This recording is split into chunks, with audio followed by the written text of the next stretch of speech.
सभी छोटे बड़े श्रोताओं को सुनीता भटनागर का प्यार भरा नमस्कार। ऑडियो स्टोरीज के हमारे चैनल कहानी जगत में आप सभी का स्वागत है। हिंदी कहानियों की श्रृंखला में आइए आज सुनते हैं जय नंदन जी द्वारा रचित कहानी किराए पर सब कुछ। घर का सारा काम अब बहुउद्देशीय सेवा केंद्र नामक एजेंसी के द्वारा संपन्न होने लगा था। प्रेरणा खिन्न थी, अनमयस्क थी। अभिराम केडिया अपने होलसेल मेडिकल शॉप से देर रात में आने पर यांत्रिक ढंग से खाने पीने के बाद बस एक ही काम करता था, रात में उसके साथ सोने का। प्रेरणा कभी कभी सोच जाती थी कि कल कहीं यह काम भी एजेंसी के हवाले ना कर दिया जाए और उसे अपने पति की जगह मल्टीपर्पज के किसी लड़के के साथ रात गुजारनी पड़े। अभिराम की जिस तरह व्यापार में संलिप्तता बढ़ती जा रही थी और उसके शरीर के आयतन में गुणात्मक परिवर्तन होने लगा था कि यह खतरा भी असंभव जैसा नहीं रह गया था। कल फुन्नू की गेंद खेलते वक्त दाहिने हाथ की कोहनी किसी टूटी हुई टहनी की तरह झूल गई। प्रेरणा एकदम नर्वस सी हो गई, फिर भी दुकान पर फोन करना उचित नहीं समझा। क्या फायदा, वह आदमी अपनी गली गद्दा छोड़कर आने वाला तो है नहीं। बहुत हुआ तो टेलीफोन पर ही उसे कोसने, डांटने और हिदायत देने का काम करने लगेगा। ध्यान नहीं रखती हो ठीक से, पता नहीं घर में क्या करती रहती हो दिन भर। अब बैठकर रोती मत रहो, ले जाओ उसे गुप्ता नर्सिंग होम में। खुद से नहीं जा सकती तो मल्टीपर्पज में रिंग करके किसी को बुला लो। प्रेरणा यह स्टीरियो भाषण सुनने में समय क्यों जाया करती। उसने खुद ही मल्टीपर्पज में फोन कर दिया। एक ऑटो लेकर फौरन एक लड़का दाखिल हो गया। वह फुन्नू को उसके साथ लेकर चली गई। रात में अभिराम लौटा तो काफी देर तक अपने बही खाते में उलझा रह गया। 2000 रुपए का हिसाब नहीं मिल रहा था। गुणा भाग के बीच उसे होश ही नहीं आया कि फुन्नू के साथ आज कोई दुर्घटना भी हुई है। प्रेरणा बस इंतजार ही करती रह गई कि बेटे को जरा दुलार पुचकार करेगा ये आदमी। उसने खाना लगा दिया तो अनमने से वह खाकर सो गया। प्रेरणा अपने बेटे के पास चली गई। फुन्नू अब तक जगा हुआ था और उसकी आंखें दरवाजे की तरफ ही निहार रही थीं। उसने पूछा, मामा क्या डैड अब तक हिसाब किताब में ही उलझे हुए हैं? नहीं, वे सो गए, शायद काफी थके हुए थे। बेटे का मन रखने के लिए एक बहाना गढ़ लिया था प्रेरणा ने। फुन्नू का चेहरा उतर गया और देखते ही देखते उसकी आंखों में आंसू भर आए। वह अपने को रोक न सका और अपनी माँ के गले से लगकर सिसक पड़ा। सुबह अभिराम जब दुकान जाने के लिए तैयार हो रहा था तभी एनके मल्टीपर्पज सर्विसेज का एनके यानी कि नवल किशोर आ गया। अरे एनके, कैसे हो भाई? कैसा चल रहा है तुम्हारा मल्टीपर्पज? बहुत अच्छा चल रहा है केडिया साहब। अब तो इस एरिया का शायद ही कोई घर बचा हो जो अब तक मेरा कस्टमर नहीं बना हो। वेरी गुड, मुझे बहुत खुशी हुई जानकर। तुम अपना कार्य क्षेत्र इतना बढ़ा लोगे इसकी तो मुझे वाकई उम्मीद नहीं थी। मेरा तो भाई सारा काम तुम्हारे जिम्मे ही है। कभी कभी मैं सोचता हूँ कि तुम्हारी एजेंसी यहाँ न शुरू होती तो शायद मेरे घर की सारी व्यवस्था चरमरा जाती। यह मेरा सौभाग्य है केडिया साहब। अच्छा फुन्नू कैसा है? दर्द तो बहुत रहा होगा रात में। गोली खाने से नींद तो आ गई होगी उसे। डॉक्टर ने बताया कि मेजर कंपाउंड फ्रैक्चर है, लेकिन बच्चा है इसलिए हड्डी जुड़ जाएगी। मुझसे रहा ना गया और मैं उसे देखने चला आया। एक सेकंड के लिए तिलमिला गया अभिराम केडिया। उफ, उसकी मानसिक दशा क्यों इस तरह है कि रात में इस बारे में पूछने का उसे जरा भी ध्यान न रहा। उसने खुद को संभालते हुए कहा, जाकर देख लो अंदर। नवल अंदर चला गया। अभिराम एक खीज से भर उठा। इस औरत से इतना नहीं हुआ कि उसे जरा याद दिला दे। मनहूस की तरह भीतर ही भीतर घुमड़ते रहती है। इतना भी नहीं समझती कि मैं जो कर रहा हूँ, कमा रहा हूँ, सब उसी के लिए तो है। बिजनेस में आजकल कितनी प्रतिस्पर्धा हो गई है, यह बताने से भी इसे समझ में नहीं आता। वह दुकान के लिए बिल, वाउचर, बही आदि समेटने लगा। इनके अंदर से देखकर फिर ड्राइंग हॉल में आ गया। कहने लगा, आपका ये फुन्नू बहुत भावुक और होशियार है केडिया साहब। मुझे देखते ही रो पड़ा और कहने लगा कि आपने जिस तरह प्यार दुलार देकर संभाला है ना अंकल, उसे मैं कभी भूल नहीं पाऊंगा। क्षण भर के लिए एक अपराध बोध उसके भीतर किसी पिन की तरह चुभ गया। सचमुच चाहे कितनी भी भौतिक सुविधाओं से भरा हो आदमी, लेकिन प्यार, दुलार और जज्बात का हाशिया जीवन में बना ही रहता है। उसने बात बदलते हुए कहा, अपना बिल लाए हो एनके? नहीं सर, आपसे बिल लेने की मुझे कोई जल्दी नहीं रहती, मैं बाद में भिजवा दूंगा। इस समय तो मैं सचमुच फुन्नू को देखने आया हूँ, और आ गया हूँ तो सोचता हूँ कि एक और जरूरी काम निपटाता जाऊं। अपने हाथों से मुझे आपको ये निमंत्रण पत्र देना है। मैंने अपना एक घर बनाया है। अगले सप्ताह सोमवार को गृह प्रवेश की रस्म पूरी करनी है। इस अवसर पर आपको मेरा सबसे खास मेहमान होकर आना है। डिनर का शुभारंभ आपको ही करना है। अभिराम अविश्वास से एनके का मुंह देखता रह गया। जब यह लड़का उससे मिला था तो 2 जून की रोटी का इंतजाम भी इसके पास नहीं था। उसकी दुकान में कैसा भी रूखा सूखा काम देने के लिए नेहोरा कर रहा था। इसकी एमएससी की डिग्री देखकर अभिराम के अंतर्मन ने स्वीकार नहीं किया कि उसे एक छोटे मोटे काम में लगाकर उसकी मजबूरी का दोहन किया जाए। उस समय उसे खुद एक ऐसी एजेंसी की तलब थी जो टेलीफोन, बिजली, सेटलमेंट, इंश्योरेंस, कॉरपोरेशन आदि के कार्यालयों में उसके बार बार पड़ने वाले काम सलटा सके। इन कार्यालयों के लफड़ों से वह ही नहीं बल्कि उसके संपर्क में कई अन्य व्यापारी और कई अन्य ग्राहक भी त्राही त्राही की स्थिति में थे। अभिराम ने उसे काम का पूरा प्रारूप समझाते हुए सलाह दी कि वह सबके काम इकट्ठे लेकर इन कार्यालयों में जाए तथा साम दाम और बुद्धि बल लगाकर उन्हें अंजाम तक पहुंचाए। इनके बदले में एक वाजिब मेहनताना तय कर ले तो लोग खुशी खुशी दे डालेंगे। नवल किशोर को रोजी कमाने का यह रास्ता अच्छा लगा और वह अभिराम की दुकान में ही बैठकर जॉब जुटाने लगा। बाद में जब वह पूरी तरह स्थापित हो गया और सभी लोग उसे जान गए तो उसने उस मोहल्ले में ही एक भाड़े की कोठरी ले ली जहां उसके अधिकांश ग्राहकों के आवास थे। अब उसने एनके मल्टीपर्पज सर्विसेज सेंटर का एक बोर्ड लगा लिया और साथ में एक अन्य लड़के को भी रख लिया। 2-2.5 साल के बाद अभिराम को नवल ने बताया कि मल्टीपर्पस ने अब कई तरह के काम, मसलन कोई लंबा मुकदमा लड़ना, खाली मकान के लिए किराएदार ढूंढना, गाड़ी या जमीन बेचना, पासपोर्ट वीजा बनवाना, ड्राइविंग लाइसेंस या आवासीय प्रमाण पत्र बनवाना, पुलिस से कोई मामला सलटवाना आदि काम भी शुरू कर दिए हैं।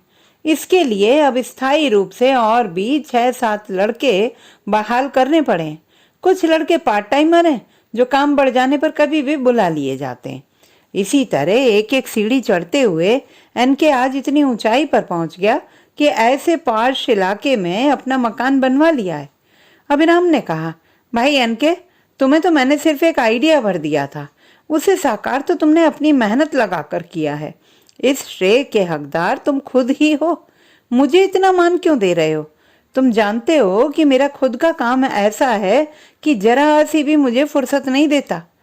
तुम क्यों नहीं अपने जश्न में मेरी जगह किसी सरकारी अफसर को बुला लेते? तुम्हारा एक कांटेक्ट भी डेवलप हो जाएगा। अभिराम ने कन्नी काटने की मंशा से कहा, केडिया साहब, आप कांटेक्ट का मैं मोहताज नहीं हूँ। आपकी दुआ से मैंने यह रहस्य जान लिया है कि किससे कांटेक्ट कैसे बनाना है और कैसे बढ़ाना है। सब पैसे का खेल है। आप मुझे इस काम से जोड़ने के प्रेरणा स्रोत रहे हैं। अतः मेरी यह ख्वाहिश है कि जीवन की पहली बड़ी उपलब्धि के रूप में जो मकान मैंने बनाया है उसके जश्न में आपकी शिरकत जरूर हो, और वह भी एक खास मेहमान के तौर पर। जानता हूँ कि समय निकालने में आपको बहुत मुश्किल आएगी। आपको ही क्या, इस मोहल्ले में रहने वाले किसी भी शख्स को फुर्सत कहाँ है, लेकिन फिर भी अपने सेवक के लिए थोड़ा सा वक्त निकालने की गुजारिश मैं हर एक से कर रहा हूँ। आपसे तो मेरी खास दरख्वास्त है। कन्विंस करने की तुम्हारी अदा बहुत लाजवाब है एनके। शायद इसीलिए यह काम तुम्हें रास आ गया। मेरे लिए इतना आदर रखते हो मन में, यह जानकर भी ना आऊं तो सचमुच तुम पर ज्यादती हो जाएगी। लेकिन भाई, तुमने मकान बनाया कहाँ है? नवल किशोर भौंचक रह गया। केडिया साहब, आप मजाक कर रहे हैं या सचमुच नहीं जानते? अरे यार, मैं मजाक क्यों करने लगा? मेरा यह टाइम तो भागकर दुकान पहुंचने का है। आपके 2 मिनट और चाहूंगा केडिया साहब। जरा सा आप मेरे साथ अपनी छत पर चलें। छत पर आ गया अभिराम केडिया। सुबह के इस पहर में छत से आसपास का मंजर एक गजब की सुखद अनुभूति भरने लगा उसके भीतर। उसे याद नहीं कि इस बेला में वह छत पर कब आया था। नवल किशोर ने अपनी उंगली के इशारे से बताया, वह सामने लगभग 400 गज दूर जो नया घर दिख रहा है ना, वही मेरा घर है। अभिराम आंखें फाड़ कर वह चमचमाता हुआ नया 2 मंजिला मकान देखता रह गया। उसके घर के इतने पास एक बड़ा मकान बन गया और उसे पता भी नहीं चल पाया। उसने चारों ओर घूमकर पूरे मोहल्ले पर अपनी एक सरसरी नजर दौड़ाई। अरे, यह अमलताज का पेड़ गुप्ता जी के घर में तो नहीं था, और शर्मा के लॉन में इतना लंबा यूकेलिप्टस कहाँ से आ गया?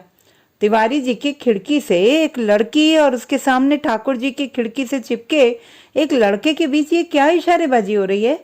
हैं कौन ये दोनों? एनके ने बताया कि लड़की तिवारी जी की बेटी है और लड़का ठाकुर जी का बेटा है। दोनों में बहुत दिन से इश्क चल रहा है। अभिराम ठगा सा रह गया। तो ये दोनों इतने बड़े हो गए? लग रहा था जैसे कल ही उसने दोनों को 3-3.5 फुट की लंबाई में गली में एक गेंद के लिए झगड़ते देखा है। नीचे की गलियों में टेलीफोन के तार जाल की तरह कब फैल गए, मतलब अधिकांश घरों में टेलीफोन पहुंच गया। उसे लगा जैसे कई साल के बाद वह विदेश से लौटा हो, जबकि वह लगातार अपने इसी मकान के बीच वाले तल्ले में कायम रहा, जो इस छत से महज 36 पायदान नीचे है। ऐसा भी नहीं है कि वह छत पर इस बीच आया ही ना हो।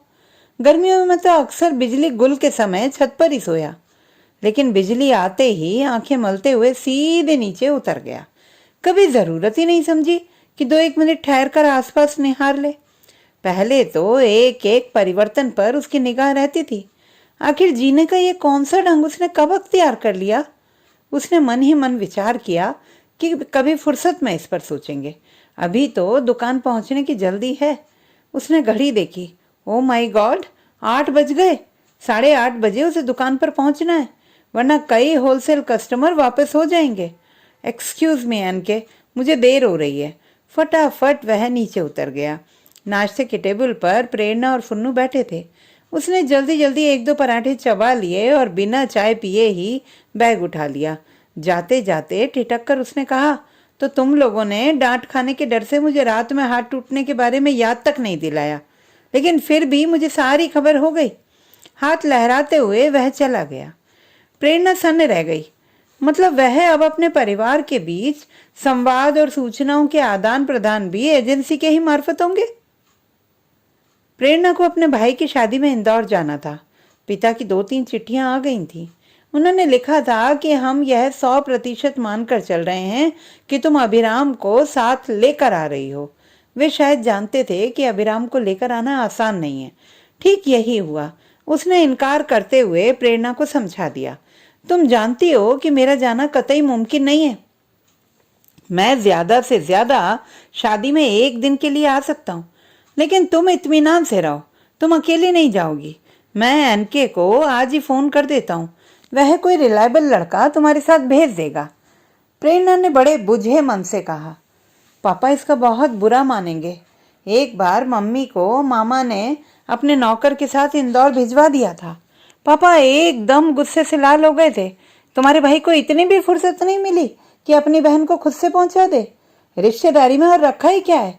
इन्हीं छोटे छोटे निर्वहनों से रिश्ते की सघनता का अनुमान होता है। हम समझ गए कि तुम्हारा भाई तुम्हें कितना महत्व देता है।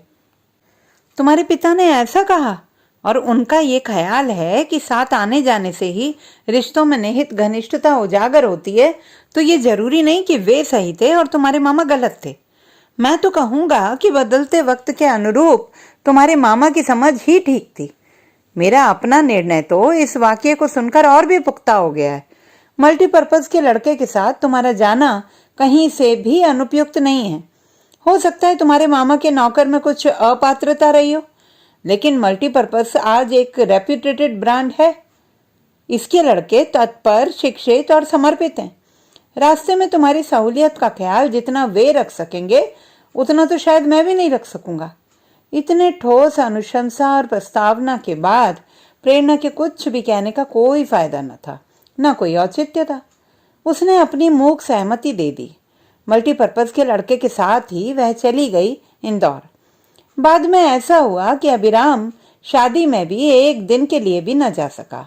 2 दिन पहले उसकी माँ आ गई थी बीमार होकर मामा के घर से। वह भी अपने भतीजे की शादी में गई हुई थी और बहुत दिनों तक वहीं पड़ी रह गई। अभिराम फोन से पूछता तो कह देती कि मुझे यहीं मन लग रहा है। वह अपना ज़्यादातर समय तफरीह, तीर्थाटन और रिश्तेदारों से मेल जोल में ही बिता देने की अभ्यस्त रही थी। साथ आने जाने के लिए कुछ लोगों का एक ग्रुप मिल गया था। मामा के यहाँ जब इलाज के बावजूद तबीयत बिगड़ती गई तो मामला नाजुक समझकर मामा ने उचित समझा कि उसे यहाँ पहुँचा दिया जाए। अभिराम ने तत्काल माँ को सबसे महंगे नर्सिंग होम में भर्ती करा दिया। डॉक्टर ने बताया कि उसे जॉन्डिस हो गया है। तीसरे दिन वह रात में चल बसी। उसने अपनी माँ के पार्थिव शरीर को घर लाना भी जरूरी नहीं समझा। प्रेरणा घर में होती तो शायद लाने का कुछ मतलब भी होता। सुबह स्थानीय अखबार में अंतिम संस्कार की सूचना छपवा दी गई। मोहल्ले में भी कुछ लोगों को फोन से सूचित कर दिया गया।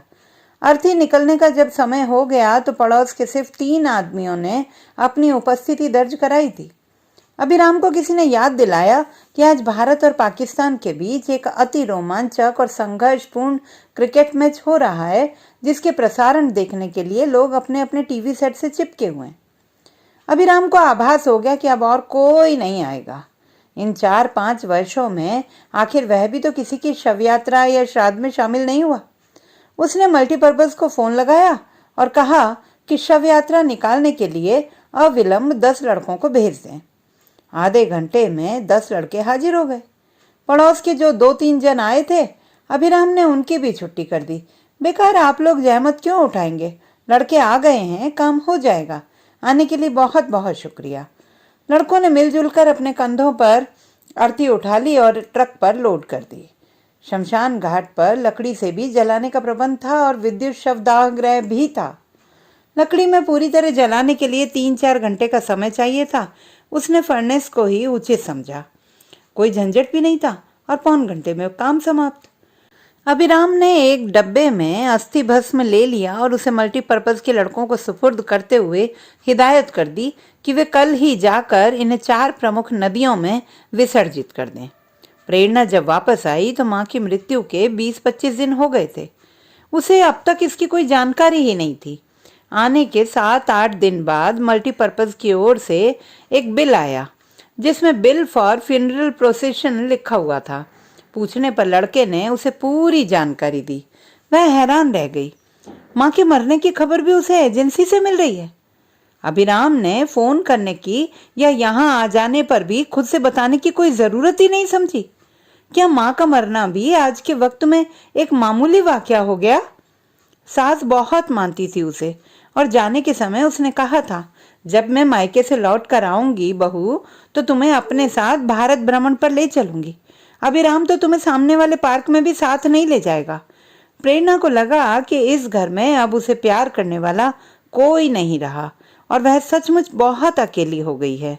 वह जार जार रो पड़ी। तो दोस्तों, ये थी हमारी आज की कहानी। आपको कैसी लगी कमेंट बॉक्स में लिखना ना भूलें। चैनल को सब्सक्राइब करें, लाइक करें और मित्रों के साथ शेयर करें।